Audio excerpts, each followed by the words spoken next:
Bonjour, bienvenue pour cette 37e capsule d'écologie intégrale. Aujourd'hui, nous poursuivons notre mini-série sur quelques initiatives autochtones de préservation de la nature et de lutte ou d'adaptation au changement climatique. Cette semaine, je vais vous présenter une entreprise autochtone de production de biochar à Mastoyatch, au lac Saint-Jean. Mais avant, donnons à nouveau la parole à la poétesse Innu, Joséphine Bacon.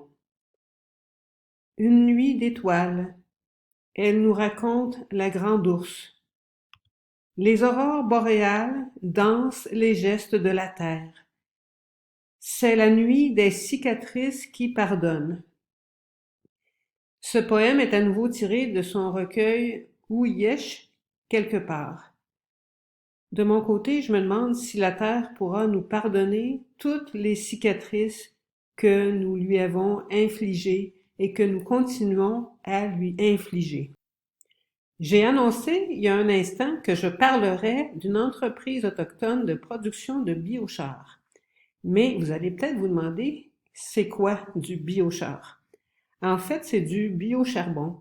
Ça se vend même de nos jours dans les jardineries et je me suis un peu sali les mains pour aller prendre une photo de celui qui se trouve dans mes choses de jardinage.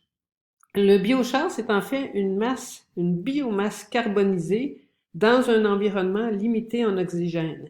C'est un produit qui contient de 45 à 85% de carbone et les particularités de ce carbone du biochar, c'est que la quasi-totalité ne se transforme qu'après des centaines, voire des milliers d'années.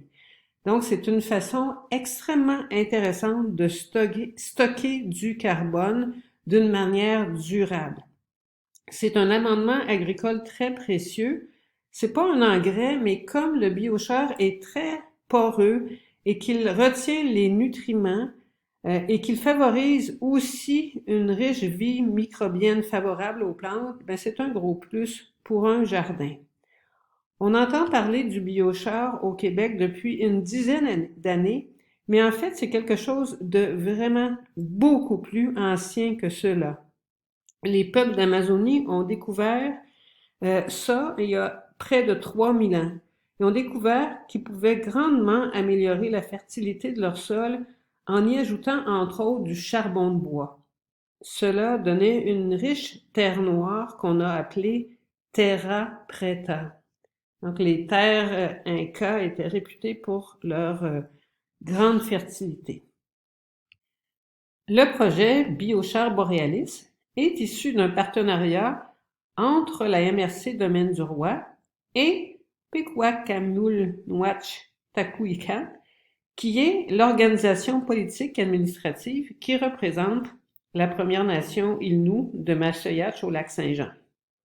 C'est aussi en fait une initiative de la filière forestière des Premières Nations du Québec. Cet organisme vise la valorisation des résidus végétaux, donc les biomasses forestières et agricoles, par cette technique novatrice de pyrolyse et aussi par la mise en place d'un réseau d'entreprises qui constitueront une filière de production et de commercialisation du biochar et de d'autres bioproduits dérivés à haute valeur ajoutée.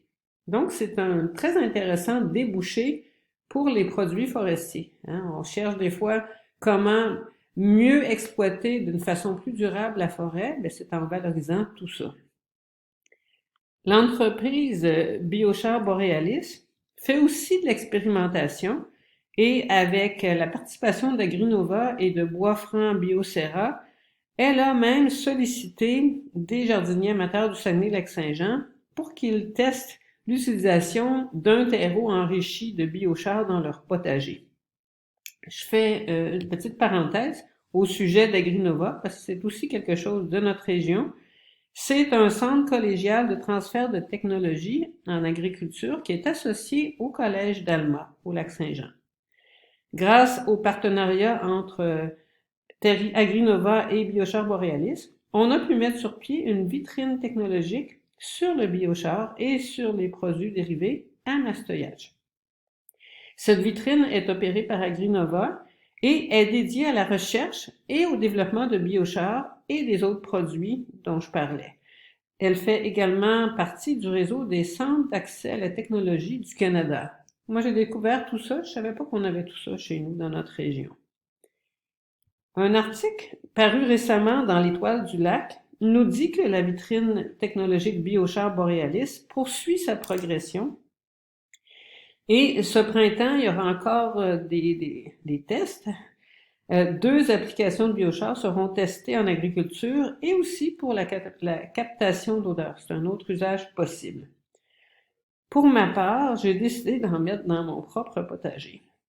La semaine prochaine, encore d'autres initiatives autochtones.